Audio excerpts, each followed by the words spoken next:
Shalom, bien-aimés dans le Seigneur, partout où il nous a donné l'occasion de nous retrouver dans notre 63e numéro sur la mission de l'Église, nous disons Shalom. La paix, la grâce du Seigneur Jésus-Christ vous soit accordée partout dans le monde. Je sais que vous êtes nombreux, commençant par le sœurs et frères à qui nous avions jeûné ensemble aujourd'hui. On avait prié pour les divers sujets, on avait prié pour que le Seigneur intervienne, que le Seigneur fasse grandes choses dans la vie de nos sœurs et frères qui ont des problèmes et des difficultés. Comme le bien-aimé Paul nous a recommandé de nous porter les fardeaux les uns et les autres. Et certainement aujourd'hui, nous aurons le temps de la prière, nous allons prier pour les sœurs et frères qui ont envoyé les sujets. Nous allons prier aussi pour les bien-aimés qui n'ont pas envoyé des sujets, mais qui souffrent, qui ont des difficultés, parce que nous croyons que le Seigneur est vivant. Il ne peut pas nous envoyer cette parole, il ne peut pas nous donner cet évangile pour nous laisser dans la distraction. Je dois vous dire que la mission de l'Église, c'est pour nous réveiller, c'est pour nous rappeler, c'est pour rappeler à l'Église ce que nous sommes, ce que notre responsabilité, ce que nous devons avoir comme la pensée du Seigneur, d'autant plus que nous ne sommes pas l'Église parce que nous l'avons voulu, mais l'Église a un propriétaire et le propriétaire, c'est le Seigneur Jésus-Christ. Je vous dis shalom, je vous vois nombreux, je ne saurais pas citer les noms, vous êtes nombreux, je vous vois partout dans le monde, France, Belgique, États-Unis, Europe, Canada, je vous vois nombreux. Je sais que les rendez-vous d'aujourd'hui, c'était rendez-vous sacré. Le Seigneur nous a donné cette opportunité pour partager. Vous allez voir dans notre sujet là-bas, on a intitulé la mission de l'Église, volume 63, entre parenthèses, intercession. C'est-à-dire que nous nous sommes retournés comme dans nos volumes de commencement. Il y aura aussi beaucoup de temps de la prière aujourd'hui. Nous allons prier, oui, je vous vois nombreux. Merci, que le Seigneur vous bénisse. Et nous prenons notre texte. Nous sommes dans 1 Roi chapitre 4. 1 Roi chapitre 4, nous commençons la lecture à partir du verset 32 jusqu'au 34e verset. 1 Roi chapitre 4, verset 32 jusqu'au 34e verset. Il est écrit, il a prononcé 3000 sentences et composé 1050 cantiques. Il a parlé sur les arbres depuis le cèdre de Liban jusqu'à l'hysope qui sort de la muraille. Il a aussi parlé sur les animaux, sur les oiseaux, sur les reptiles et sur les poissons. Cette sagesse de Salomon, c'est-à-dire que ce dernier expliquait les choses, il faisait sortir la pensée du Seigneur sur les arbres, sur tout. Il venait des gens de tout le peuple pour attendre la sagesse de Salomon, de la part de tous les rois de la terre qui avaient attendu parler de sa sagesse. Notre rendez-vous d'aujourd'hui, certainement nous aurons le temps de la prière, mais c'est aussi le rappel de la mission. Quelle distraction que les gens traversent aujourd'hui, que nous vivons aujourd'hui. L'Église a perdu son sens d'être l'Église. L'Église ou la parole, c'est-à-dire un groupe de gens qui se rassemblent, qui se décident que nous sommes Église, c'est nous qui avons la saine doctrine. On a limité l'évangile, on a limité le royaume du Seigneur dans notre façon de comprendre des choses, dans nos raisonnements. Et c'est ça la secte, c'est-à-dire on a fait quelque chose comme des sectes, et ça c'est pas l'Église. La mission de l'Église, ce n'est pas nous limiter, mettre Jésus sur les 4 murs, mais la mission de l'Église, c'est voir haut. Voilà la sagesse de Salomon, attirer les gens. Il venait des gens de tout le peuple pour attendre la sagesse de Salomon. Et aujourd'hui, je dois commencer ce direct à rappeler aux sœurs et frères qui croient avoir la vérité que si l'évangile que nous prêchons, la sagesse que nous avons n'attire pas les gens, si cette sagesse est incapable d'attirer les gens, il faut se poser des questions si c'est ça la sagesse de Salomon. Parce que les gens venaient de partout pour écouter cette sagesse. Depuis tous ces derniers temps, nous rappelons aux hommes de Dieu, aux enfants de Dieu, notre responsabilité. Nous qui avons la sagesse infiniment variée du Seigneur. Cette sagesse que Dieu nous a donnée, ce n'est pas pour mettre ça dans un enclos, dire que tout s'arrête ici. Non.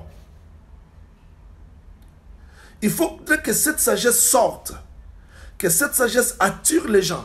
Mais nous avons vu, durant mes directs précédents, j'ai montré les obstacles qui nous empêchent, les obstacles qui empêchent les gens de venir pour écouter la sagesse, et les obstacles que nous sommes mis nous-mêmes, à notre façon de voir, de comprendre les choses, de faire, et qui constituent l'obstacle.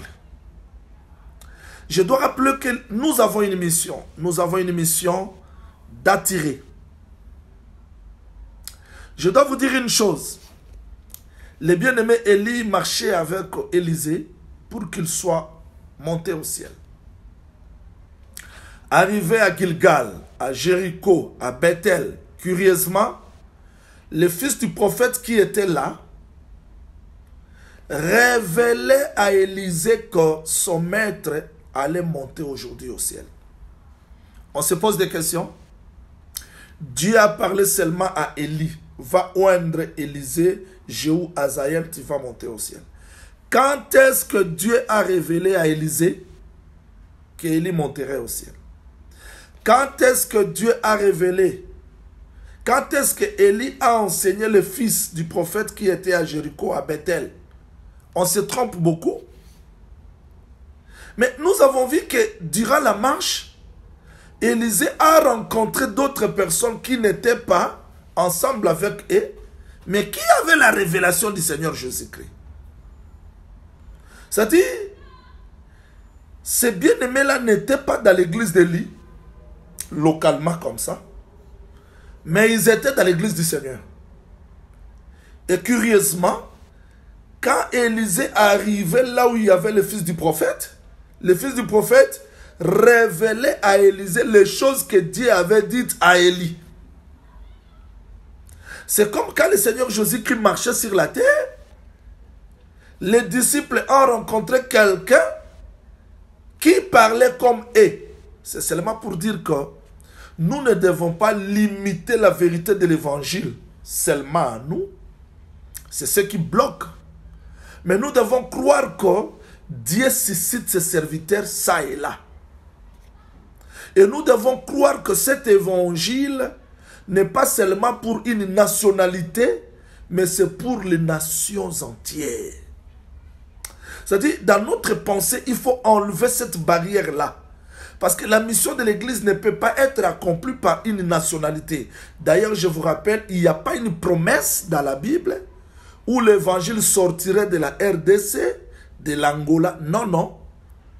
Le frère Jacques a dit dans Actes chapitre 15, verset 14, que Dieu a jeté les regards parmi les nations au pluriel, pour faire sortir du milieu d'elle un peuple qui porta son nom. Donc, nous n'allons pas limiter l'évangile à une nation, à un peuple, à un pays, mais l'évangile, c'est pour tout le monde. C'est-à-dire que si vous avez vu la lumière avant les autres, facilitez les gens qui sont venus après d'accéder à cette lumière. Ne mettez pas de barrières, parce que Salomon, la sagesse était capable d'attirer n'importe quelle nationalité. Mais bien aimés, nous devons nous examiner. La mission de l'Église, c'est la prise de conscience. C'est-à-dire, nous n'allons pas acclamer que tout va bien. Oh, nous qui avons la parole. Non, non. Il faudrait que cette sagesse soit capable d'attirer les gens. C'est ça le royaume. Ce qui s'est fait à Salomon, Dieu l'a répété dans Marc chapitre 4, verset 30. Merci frère Jean-Didier, parce que tu répètes bien les textes, vraiment, que le Seigneur s'en souvienne. Marc chapitre 4, je lis le verset 30. Vous allez voir que ce qui a été fait à Salomon n'était que l'ombre, mais voilà la réalité. Marc chapitre 4, verset 30, je descends jusqu'au 32e verset. Marc chapitre 4, verset 30 jusqu'au 32e verset. Il dit encore, à quoi comparerons-nous les royaumes de Dieu? Ou par quelle parabole les représenterons-nous? Il est semblable à un grès de sénévé qui, lorsque l'on sème en terre, est la plus petite de toutes les semences qui sont sur la terre. Mais lorsqu'il a été sémé, remarquez ça bien, il monte, devient plus grand que tous les arbres, il pousse de grandes branches, en sorte que les oiseaux du ciel peuvent habiter sous son ombre. C'est-à-dire, ici, le Seigneur Jésus-Christ, c'était lui le royaume. Quand il est descendu sur la terre, il a marché dans la simplicité parce que lui, de riche qu'il était, il s'est fait pauvre. C'est lui le grès de sénévé, enterré. Après la résurrection, il devient un arbre. Et cet arbre doit attirer les oiseaux. C'est-à-dire que tous les oiseaux de la terre doivent être attirés parce que le grain de sénévé est devenu un arbre. Voilà pourquoi quand les Grecs sont venus voir Jésus-Christ, il était clair pour dire que le temps est venu pour que le Fils de l'homme soit glorifié. Vous voyez, les Grecs sont venus chercher à voir le Seigneur Jésus-Christ, mais le Seigneur dit, il est le temps pour que le Fils de l'homme soit glorifié. Je vous dis en vérité, si les grains de blé ne tombent à terre, vous voyez, c'est lui, la sémence, qui doit tomber à terre. Après la résurrection, il deviendra un arbre avec les branches. N'oubliez pas que nous sommes les branches. Là où les oiseaux, c'est-à-dire que le monde doit être attiré en voyant le fruit que la parole a produit. Et s'il vous plaît, le monde ne sera pas attiré s'il voit autre chose. Parce que les branches de manguier ne peuvent produire que le fruit de mangue. Donc Dieu donne à chaque sémence le corps qui lui est propre. C'est-à-dire, si on a semé l'amour, Dieu doit voir cet amour devenir le fruit à travers les branches. Et Christ dit que nous sommes les branches. C'est-à-dire, tout celui qui a reçu la parole, c'est une branche pour faire attirer les oiseaux. Exactement, c'est ce qui a été fait avec Salomon. C'est-à-dire que si les gens venaient de partout, c'est parce que la sémence, la royauté, les royaumes que Dieu avait sémés dans Salomon avaient produit la sagesse. C'est ça la responsabilité de l'Église. Aujourd'hui, parce que je parlais de la construction intérieure. Mais quand nous sommes rentrés dans les textes pour voir quel était le secret de Salomon, nous avons compris, avant que le royaume, retenez ça très bien, je serai très simple parce qu'aujourd'hui, je veux qu'on ait beaucoup du temps de la prière. J'ai des sujets de prière ici, nous allons prier. Aujourd'hui, je vais insister pour dire que avant que le royaume attire les gens, remarquez, ces royaumes, c'était tout d'abord grès qui est entré à la terre. Et s'il vous plaît, Christ, avant de parler de grès de sénévé, il a montré les 3 terrains qui ont précédé. Le long du chemin, on a semé, la semence n'a pas produit. Vous voyez? Il a montré l'endroit pierré plutôt, l'endroit pierré. On a semé. La racine n'a pas trouvé l'endroit où pousser. La semence a été brûlée. Le semeur a semé sur une terre fertile, bien sûr, mais épineux. La semence a poussé, mais faute des épines, elle a été étouffée. Oui, nous interprétons les 3 terrains, c'était avant la venue du Seigneur Jésus-Christ. Ou le temps de la loi, le temps d'Adam, tout consort. Dieu a sémé au temps d'Adam, le serpent est venu ôter cela. Dieu a sémé au temps de Noé, et à cause des soucis de ce siècle, les arbres, Dieu a sémé, Dieu a sémé, Dieu a sémé. Et le temps d'Israël, c'était l'endroit pierré. Le Seigneur Jésus-Christ, c'est lui la vraie terre. où Dieu a trouvé les lieux que les promesses devaient se manifester. Mais remarquez, quand le Seigneur parlait des endroits, il n'expliquait pas des hommes comme ça, mais il parlait de cœur. Les royaumes ne peuvent pas être manifestés. Les royaumes ne peuvent pas attirer les gens si les cœurs des gens ne sont pas disposés. Voilà pourquoi j'insiste, avant que Salomon, son royaume, attire les gens de l'extérieur, son royaume a poussé. C'est-à-dire quand Dieu a sémé la sémence royale dans Salomon, cette sémence a trouvé la terre. Voilà pourquoi David avait raison de dire, Salomon, tu dois garder la parole. Parce que si tu négliges la parole, je manquerai un successeur dans mon royaume. Vous voyez? C'est-à-dire que le royaume est conditionné par la sémence qui était sémée. Maintenant, si dans nous, la parole ne construit rien à l'intérieur, ça ne produira rien à l'extérieur. J'aimerais que vous me suivez très bien. C'est-à-dire, si la parole ne fait rien à l'intérieur, ne construit rien à l'intérieur, dans nous il n'y a pas de racines, il n'y a pas de cœur disposé pour manifester cette parole, nous serons des pharisiens, des hypocrites. Parce que ce royaume ne peut pas attirer les gens si dans nous il n'y a rien. Ici, j'insiste, le secret de Salomon, c'est parce que le royaume avait commencé sa construction à l'intérieur. Je dois dire, je dois parler avec précision. Avant que Salomon soit manifesté comme un arbre, ça c'est le refrain de tous les jours, il a commencé à construire. J'ai parlé la fois dernière, je vais me répéter là. Il a construit quoi? La maison de Dieu. Premièrement, la maison de l'Éternel. Deuxièmement, il a construit quoi? Le palais royal. Il a construit la maison de forêt de Liban. Il a construit la maison de la fille de Pharaon. Vous voyez, ces constructions-là, vous avez le temple, vous avez le palais royal, vous avez la maison de Liban, là où il rendait le jugement. Vous avez la maison de la fille de Pharaon. Ces constructions se faisaient à l'intérieur de Salomon avant que Dieu le fasse manifester. Mais bien aimé, c'est très important. Quand le Seigneur Jésus-Christ est venu, il a dit ceci aux apôtres, je m'en vais vous préparer une place. C'est-à-dire le vrai constructeur, c'est le Seigneur Jésus-Christ. Qu'est-ce qu'il a construit? Parce que dans le temple, il est sacrificateur. Dans le palais royal, il est roi. Dans la maison de Liban, il est le juge. Dans la maison de la fille de Pharaon, il est l'époux. C'est-à-dire le Seigneur Jésus-Christ est à la fois sacrificateur, roi, juge, l'époux. C'est le tout de la prophétie.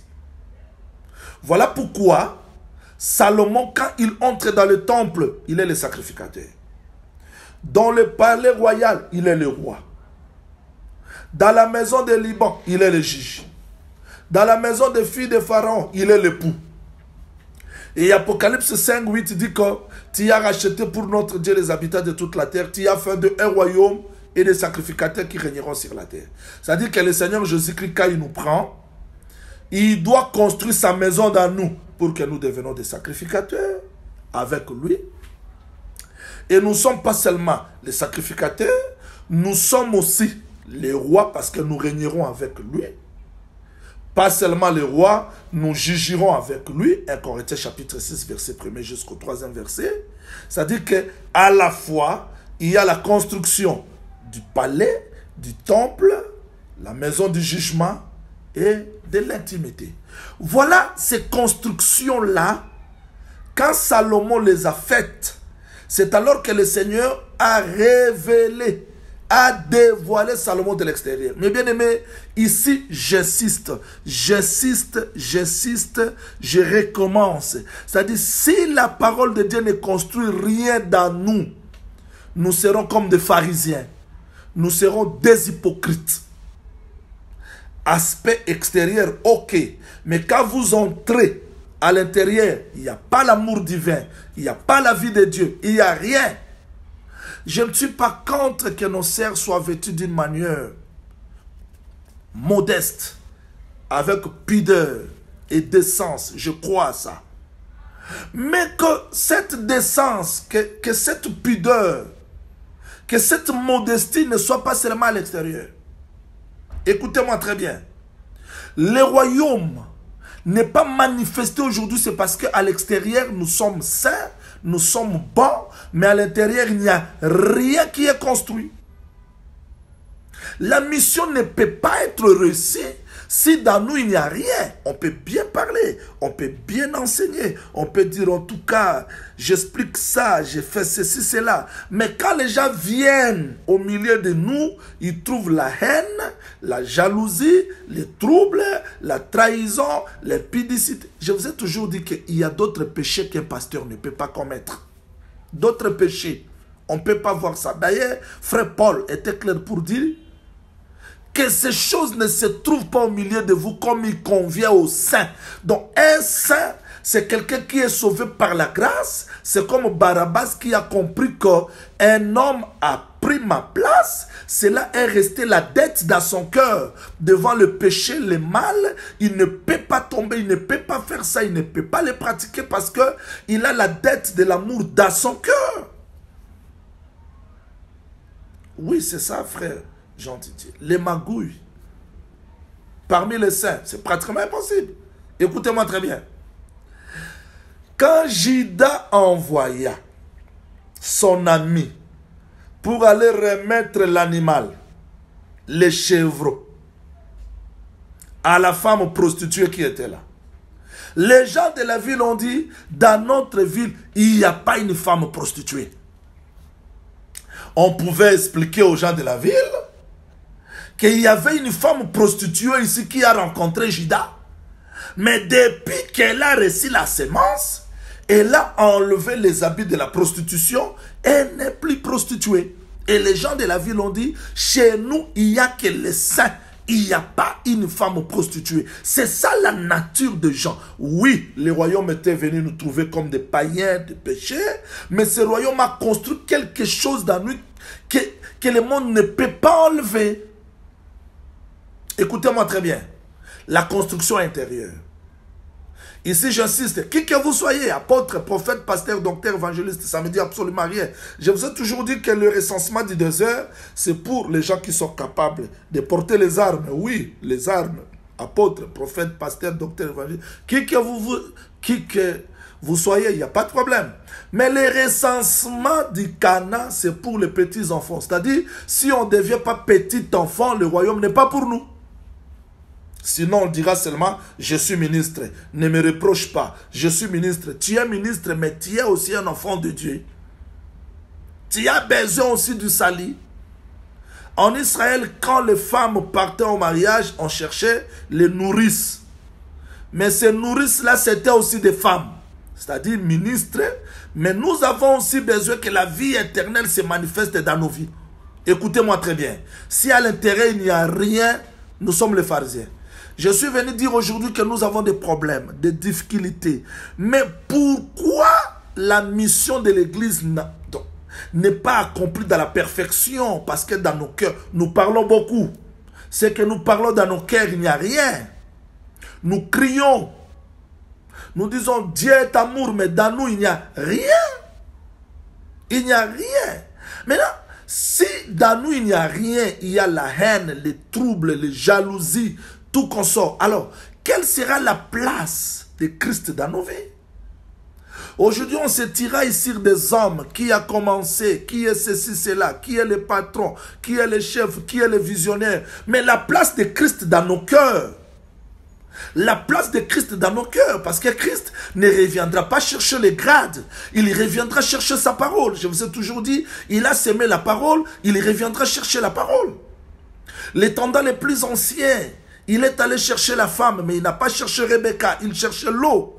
On peut faire tout ce qu'on peut faire. On peut devenir tout ce qu'on peut devenir. Mais écoutez-moi très bien, Dieu ne reviendra pas chercher nos grades, ni nos noms, mais Dieu reviendra chercher la parole. Si la parole est réellement semée en nous, dans nous, ici j'insiste, parce que Salomon, avant que sa gloire soit manifestée à l'extérieur, il a commencé à construire l'intérieur. Il faut que la parole construise l'intérieur de nous.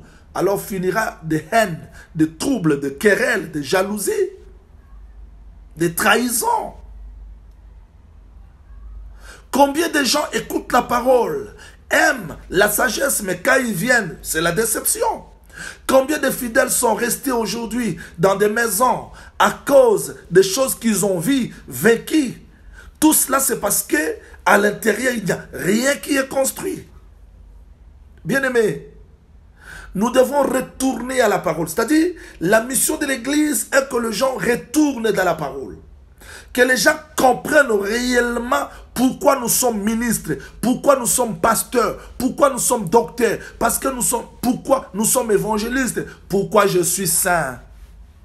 Dieu m'a sauvé pour qu'à travers moi, je sois une branche pour attirer les oiseaux.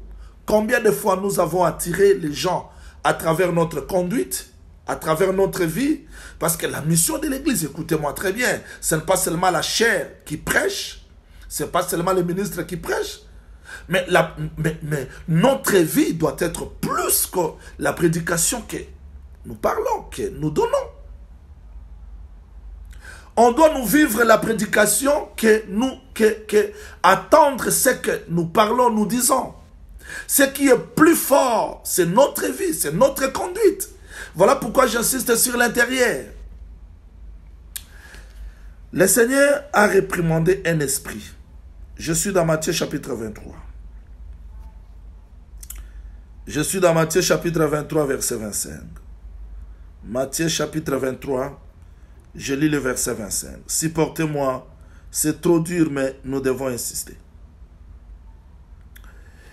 Matthieu chapitre 28, verset 25. Je descends jusqu'au 26e verset. Malheur à vous, scribes et pharisiens, hypocrites, parce que vous nettoyez le dehors de la coupe et du plat, qu'au-dedans, ils sont pleins de rapines de tempérance. Pharisiens aveugles, nettoie premièrement l'intérieur de la coupe du plat, afin que l'extérieur aussi devienne net. Vous voyez?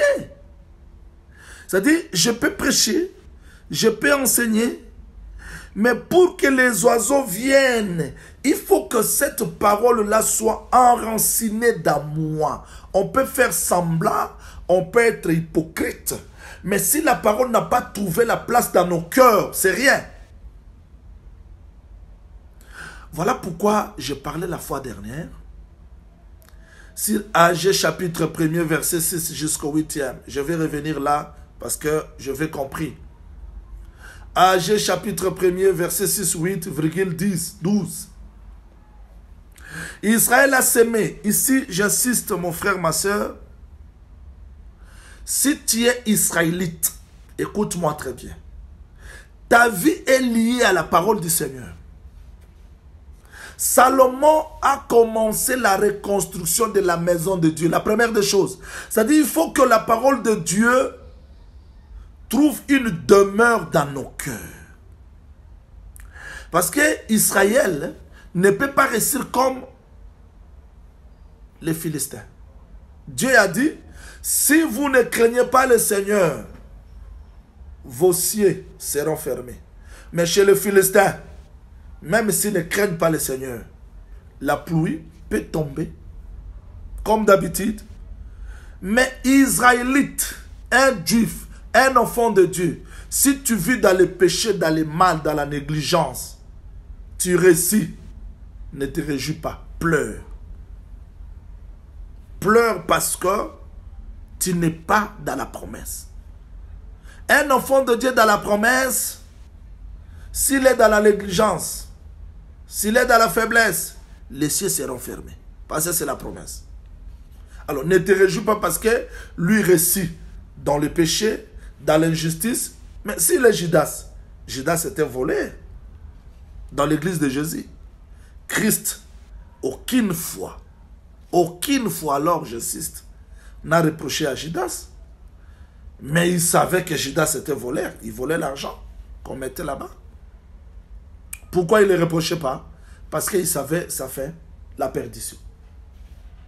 Mais Pierre a commis seulement une erreur. Et à la manière des hommes, ce n'était pas une erreur. Parce qu'il a dit seulement, Seigneur, cela ne t'arrivera pas. Il faut voir la manière dont le Seigneur l'a réprimandé. Arrière de moi, Satan. Pierre est devenu Satan, pourquoi? Parce que Dieu voulait qu'il ne soit pas comme Judas. Mon frère, ma soeur, tu traverses des moments difficiles. Examine seulement ta position avec la parole. Si la parole n'a rien créé dans ton cœur, la réponse commence là. Il faut que la parole construise quelque chose dans nous. Ici, j'insiste. Je sais pourquoi le Seigneur a insisté que je revienne sur ce point. On peut remplir les églises, mais dans nous, il n'y a rien. Il y a foi. Dieu peut passer comme ça. Écoutez-moi très bien. Les gens qui m'ont suivi dans des pêches miraculeuses, dans mes enseignements, j'insiste sur quelque chose à l'intérieur qui doit attirer l'homme vers Dieu. Merci frère Jean-Didier. Vraiment, tu es très utile. Que le Seigneur te bénisse. Qu'il accomplisse les désirs de ton cœur. Dans mes prédications, j'insiste toujours que nous ne soyons pas attirés par des choses extérieures, mais que notre intérieur, parce que quand Dieu passe parfois, les oreilles, les yeux, le nez, la bouche, nos organes de sens peuvent parfois échapper au passage de Dieu. Mais quelque chose qui n'échappe pas au passage de Dieu, c'est quand cette sensibilité est créée dans nous. C'est-à-dire que si à l'intérieur de nous, il y a quelque chose, voilà pourquoi frère Paul avait dit aux Éphésiens, ayant entendu que vous avez reçu la parole, je fléchis mes genoux, demanda au Seigneur qu'il illumine les yeux de votre cœur. Il insistait, l'intérieur de l'homme. S'il vous plaît, l'intérieur de l'homme.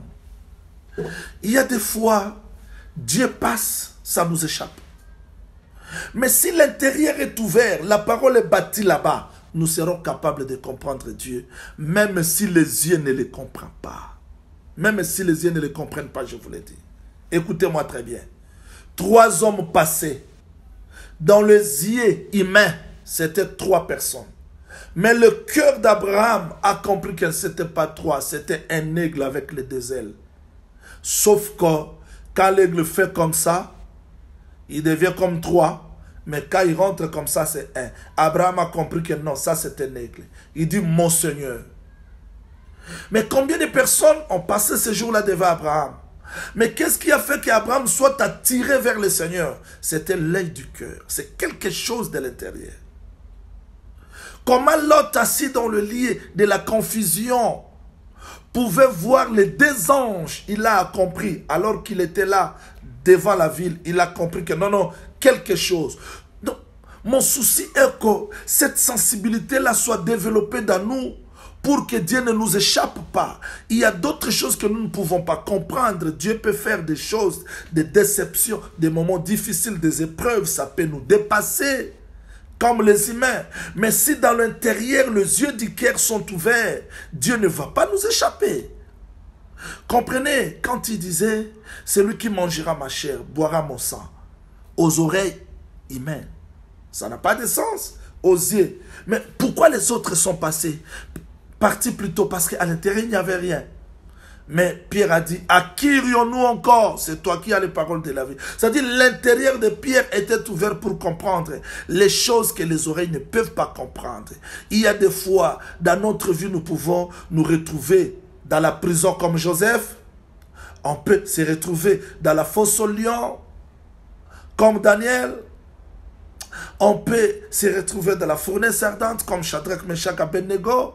On ne peut pas comprendre d'autres choses. On peut se retrouver dans des moments difficiles comme Job. On est innocent. L'injustice. Mais si l'intérieur de nous, il y a quelque chose, nous serons toujours attirés vers le Seigneur. Bien que la bouche peut peut désespérer, les oreilles ne peuvent pas comprendre, les yeux peuvent être découragés, mais au fond de nous, quelque chose nous dira que Dieu reste fidèle à sa parole. Voilà notre souci. C'est-à-dire qu'on ne suit pas Dieu seulement par des sensations charnelles, mais que quelque chose dans nous nous attire vers la parole, vers Dieu, parce qu'il y a des fois nous craignons à la place de ne pas craindre.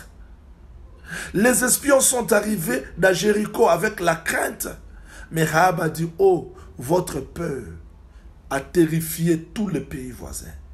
Il y a des fois nous nous sentons faibles alors qu'à l'intérieur de nous, nous sommes forts. Il y a des fois nous nous sentons découragés, mais ce n'est pas ce que Dieu voit. On ne peut pas comprendre Dieu par les yeux humains, les oreilles humaines. Non.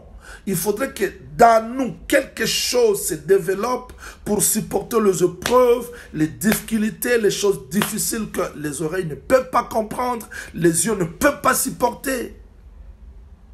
C'est ça l'absolu. Il faut que la maison de Dieu soit bâtie dans nous pour comprendre les choses sérieuses. Écoutez-moi. Combien de personnes sont entrées ce jour-là dans les temples alors que Simeon attendait mon Seigneur? Combien de Juifs lisaient les rouleaux alors que celui qui était dans les rouleaux venait d'entrer dans les temples? Mais qui a vu? Alors que la sœur Marie n'avait pas une couverture extraordinaire pour attirer Simeon. Elle était pauvre, modeste. Mais quelque chose dans Simeon l'a attiré. Dieu nous échappe parce que nous voulons les considérer par des yeux visibles, par des oreilles visibles, par les circonstances que nous traversons. On limite Dieu là-bas. Mais si à l'intérieur de nous la parole est ancrée, la parole a créé des racines, bien-aimés, nous allons comprendre Dieu. Même au-delà des choses que nous ne pouvons pas comprendre. Raison pour laquelle Dieu a insisté que la maison soit rebâtie. Quand la maison a été rebâtie, il y avait le mariage entre le ciel et la terre. Bien-aimés, nous avons de merveilleuses promesses. Oui, nous régnerons avec le Seigneur. Apocalypse chapitre 2, versets 26 à 27. Oui, nous régnerons avec le Seigneur. Apocalypse chapitre 5, 8 à 10. Oui, nous régnerons avec le Seigneur. Apocalypse 12, 5. Oui, nous régnerons avec le Seigneur. Mais à l'intérieur de nous, Dieu veut commencer la construction à l'intérieur. L'homme, vivre sur cette terre, c'est une terre de déception. Combien de fois on a été déçu par des gens qu'on croyait être intimes? Combien de fois on a été déçu par des gens qu'on croyait être les gens de confiance? Mais c'est ça la part de l'homme sur la terre. La vie de l'homme sur la terre, c'est la vie de l'agitation. À qui se confier? Nous vivons dans un monde des intérêts. Nous vivons dans un monde où les gens t'appellent frère parce qu'ils ont intérêt sur vous. Les gens t'appellent maman parce qu'ils ont intérêt sur vous. Dans des moments difficiles, les mêmes personnes vont oublier tous les biens que vous avez faits. C'est ça le monde que nous vivons. Le monde des intérêts, des déceptions, de la corruption. Les gens s'approchent de vous parce que vous avez quelque chose. Mais c'est ça le monde que nous vivons aujourd'hui. Les gens vous appellent bien-aimé, c'est parce que vous avez quelque chose de bien. C'est ça le monde. Aujourd'hui, vous n'avez pas de la valeur. Personne ne peut s'occuper de vous, savoir comment est-ce que vous vous êtes réveillé, comment est-ce que vous vivez, parce que vous n'avez rien. Mais attendez un certain temps, vous aurez beaucoup d'amis. Ils ne vous suivent pas. J'ai toujours dit, les gens qui vous disent « je vous aime », c'est parce qu'ils ne voient pas vos cœurs, parce qu'ils ne comprennent pas vos défauts, vos négligences, vos imperfections. Une fois que le cœur est dévoilé, les mêmes personnes vous ignorent. Ils partent loin de vous. C'est ça le monde. C'est ça le monde que nous vivons. Mais si la parole de Dieu ne crée rien dans nous, si la parole de Dieu ne crée rien dans nous, nous serons déçus aujourd'hui, déçus demain, le lendemain. Et finalement, on dira comme si ce monde est méchant. Oui, le monde a été toujours méchant. Mais la parole de Dieu dans vous a dit que Dieu vous accorde la paix que le monde ne peut pas ôter. Quelle que soit la déception, les combats, l'injustice, mais nous tenons parce que la parole a créé quelque chose dans nous. Vous voyez l'importance. Mais si Nous voulons comprendre Dieu par des yeux humains, les oreilles, les sensations humaines. Nous serons toujours déçus. Nous serons déçus aujourd'hui. On cherchera qui m'aime, qui a parlé quoi, qui est qui. Et finalement, tout le monde te fuira parce que sur la terre, il n'y a pas de juste. Il n'y a que la parole qui peut nous faire juste. Vous vous souvenez, ce jour-là, comment est-ce que le Seigneur avait dit, lequel de vous est sans péché qu'il lapide cette femme. Tout le monde était parti. Il est resté seul parce que c'est lui le seul juste. Vous voulez chercher la justice sur cette terre, vous n'en trouverez jamais. Laissez la parole de Dieu, créez la paix, créez la joie, créez le repos dans votre cœur. L'extérieur en manifestera. Je veux que ce parole d'exhortation vous fortifie. Ne soyez pas découragés par les épreuves que vous traversez. Ne soyez pas découragés parce que personne ne te comprend. Tu n'as pas besoin que les gens te comprennent. C'est ce que j'ai prêché hier dans l'une de nos églises. Jésus-Christ disait, détruisez ce temple, je vais le relever dans 3 jours. Mais les accusateurs ont dit, il avait dit qui va détruire ce temple. C'est pas ce que Jésus-Christ avait dit. Jésus-Christ avait dit détruisez ce temple, mais ils ont transformé. Les gens qui ne vous veulent pas vont toujours transformer.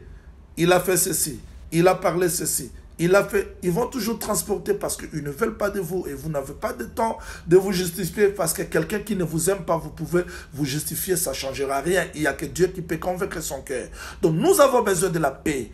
Que l'injustice de ce monde, que tout ce que nous avons vécu et tout ce que nous vivons dans ce monde n'enlève pas la paix du Seigneur dans nous. Parce que c'est cette parole à l'intérieur qui est la source de toutes choses. Nous voulons prier que le Seigneur bénisse tout celui qui m'a suivi. Je vous vois, Maman Souzy, Frère Jean Didier, Maman Christine, Élisée. Vous êtes nombreux, je ne saurais pas citer les noms. Que le Seigneur vous bénisse. Nous voulons prier. Nous voulons prier maintenant pour les cas. Nous voulons prier pour les cas. Nous entrons déjà dans les temps de la prière. Nous aurons 20 minutes de la prière.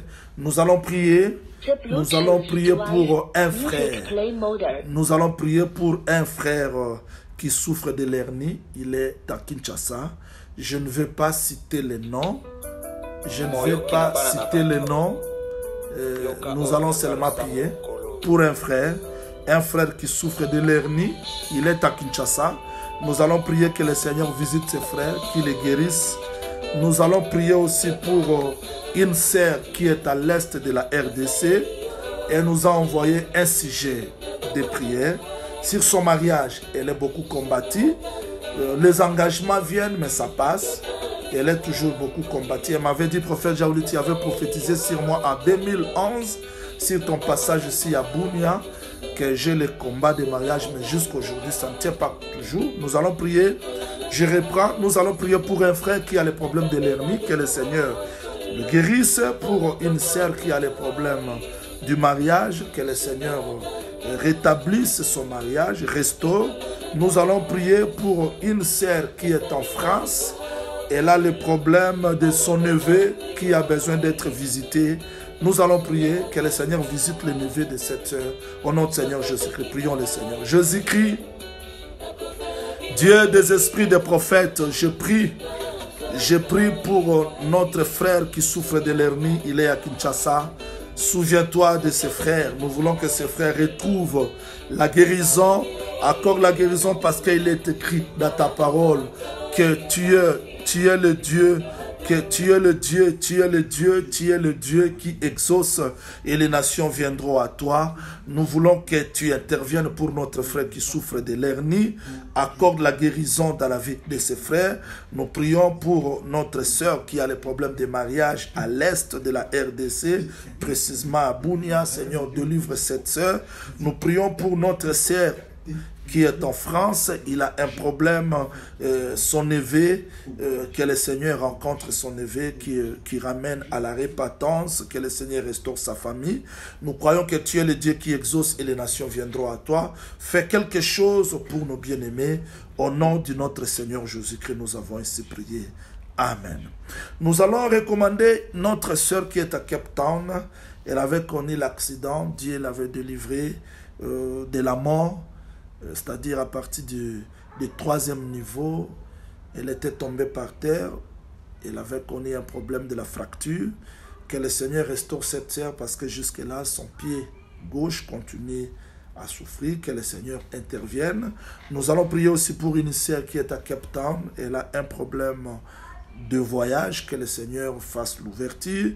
Un frère qui est à Kinshasa, on doit l'intervenir, que le Seigneur fasse quelque chose. Nous allons prier aussi pour notre docteur, docteur Vicky Wanza. Merci bien-aimé, que le Seigneur lui fasse. Tu as été toujours un bon serviteur, mais nous allons prier au nom du Seigneur Jésus-Christ. Seigneur Jésus-Christ, Dieu de la parole, je recommande notre sœur qui se trouve en Cape Town, qui a le problème de son pied gauche, intervient, accorde la guérison, la restauration dans la vie de cette sœur. Accorde la restauration parce que, Seigneur, tu as gardé cette sœur dans des moments difficiles, dans les moments où elle a traversé, elle a failli mourir. Seigneur, tu as gardé cette sœur. Interviens aussi pour notre sœur qui attend les problèmes de voyage. Ôte les blocages dans sa vie. Seigneur, que cette sœur retrouve la liberté pour son voyage. Je prie aussi pour le frère de Kinshasa qui est prêt, Dieu de toute gloire, qui est prêt, Seigneur Jésus-Christ, à passer à l'intervention chirurgicale. Intervient pour sa vie, que tout se passe dans la paix. Au nom de notre Seigneur Jésus-Christ, nous avons ainsi prié. Nous allons recommander aussi une sœur qui a les problèmes du mariage aux États-Unis d'Amérique. Elle a connu 3 déceptions. Les hommes partent. Que le Seigneur intervienne pour notre sœur qui est aux États-Unis d'Amérique. Nous allons nous souvenir aussi d'un frère qui soutient l'œuvre de Dieu à l'est de la RDC. Elle est actuellement à Kampala. C'était diamantaire, les choses ne marchent plus. Que le Seigneur se souvienne de lui. Nous allons prier aussi pour un frère qui est à Cape Town. Il a les problèmes du travail. Il demande que le Seigneur restaure sa vie chrétienne. Il a perdu la vie de prière. Nous allons prier pour notre sœur qui est aux États-Unis d'Amérique, pour notre frère, pour aussi notre frère. Il a les problèmes des affaires et aussi les problèmes de la restauration. Prions. Seigneur Jésus, toi qui exauces les nations viendront à toi. Tu as dit, tout ce que vous demanderez en priant, croyez que vous l'avez reçu et vous le verrez s'accomplir. Souviens-toi de notre sœur aux États-Unis d'Amérique, restaure son mariage et connaît toujours les déceptions. Seigneur, fais quelque chose pour sa vie, fais quelque chose pour la vie de notre sœur, que cette sœur soit restaurée. Souviens-toi de notre frère. Oui, il soutient l'œuvre de Dieu, mais il traverse des moments difficiles. Souviens-toi, restaure parce que toi, tu es capable de faire tout dans sa vie. Souviens-toi de notre frère à Cape Town qui a les problèmes sur sa vie spirituelle. Restaure sa vie spirituelle, que les activités aussi marchent au nom de notre Seigneur Jésus-Christ. Nous croyons que quand les saints prient, Seigneur, toi tu exauces. Au nom du Seigneur Jésus-Christ. Nous allons prier aussi pour un frère qui vient de connaître l'intervention chirurgicale tout à l'heure. Il m'a écrit que tout s'est bien passé. Nous allons prier pour ces frères, que le Seigneur continue à les garder. Nous allons prier aussi pour un frère qui avait connu l'accident aux États-Unis d'Amérique, la fracture, que le Seigneur soutienne ces frères-là. Nous allons prier aussi pour une sœur belge. Elle a besoin de la stabilité dans sa vie chrétienne parce qu'elle vient de recevoir le Seigneur appel, mais elle souffre le problème de l'oppression, elle a connu des déceptions. Que le Seigneur s'en souvienne, que le Seigneur fasse quelque chose pour sa vie. Au nom du Seigneur Jésus-Christ, prions le Seigneur. Jésus-Christ, je prie pour ce frère qui vient d'être opéré, intervenu chirurgicalement. Seigneur, merci parce que tu as fait quelque chose dans sa vie. Continue aussi à faire, continue encore à faire dans la vie de ses bien-aimés. Fais quelque chose, Dieu de toute gloire. Épargne ses frères parce que toi qui commences l'œuvre, tu l'achèves. Je me souviens aussi de notre bien-aimé aux États-Unis d'Amérique qui avait connu l'accident, la fracture, l'intervention chirurgicale. Seigneur, oui, c'était bien passé, mais nous voulons que tu continues l'œuvre dans sa vie. Je me souviens aussi de cette sœur belge qui a les problèmes de la stabilité de la vie chrétienne. Intervient dans sa vie, intervient, Dieu de toute gloire, fait quelque chose, intervient pour que ces bien-aimés retrouvent la paix, retrouvent la santé, retrouvent tout pour la gloire de ton Saint-Nom, au nom du Seigneur Jésus-Christ. Nous allons prier pour les gens qui n'ont pas envoyé le sujet de prière. Ils sont nombreux. Peut-être les autres sujets de prière sont venus en retard. On ne les a pas vus. Nous allons prier pour les sœurs et frères qui ont les problèmes de mariage. Nous allons prier pour des sœurs et frères qui ont les problèmes de l'instabilité conjugale. Pour ceux qui ont des problèmes de la stérilité. Nous allons prier pour ceux qui sont incapables de vaincre le péché. Que le Seigneur intervienne, que le Seigneur fasse quelque chose. Les gens qui passent des moments difficiles dans des prisons, dans des hôpitaux, et les gens qui ont soif de la vérité, de la parole. Nous allons prier que Dieu fasse quelque chose. Prions au nom du Seigneur Jésus-Christ. Oui, Jésus-Christ, combien de sœurs et frères traversent des moments difficiles? Combien de sœurs et frères souffrent? Seigneur, combien de couples souffrent, pleurent nuit et jour, Jésus, à cause de la stérilité, à cause de la stérilité. Toi qui as dit en Israël, il n'y aura pas une femme stérile ni celle qui avorte. Seigneur, donne gloire à ton nom. Nous voulons le témoignage parce que cette parole est vraie. Seigneur, tu as dit, si mon peuple sur qui est invoqué mon nom, si Mili crie et cherche ma face, je l'exaucerai des cieux et je guérirai tous les pays. Seigneur, non pas nous, mais à cause de ton nom, donne gloire. Guéris, Seigneur, les malades. Il y a d'autres personnes qui souffrent, qui n'ont pas les moyens de se rendre même dans des lieux indiqués pour les soins appropriés. Seigneur, souviens-toi à cause de ton nom.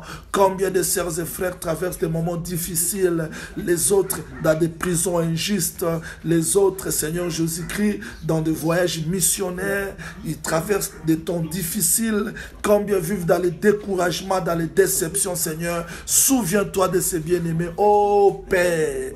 Aaron pouvait intercéder, mais c'est toi qui connaissais les problèmes de tout et chacun du peuple. Seigneur, le véritable Aaron, c'est toi.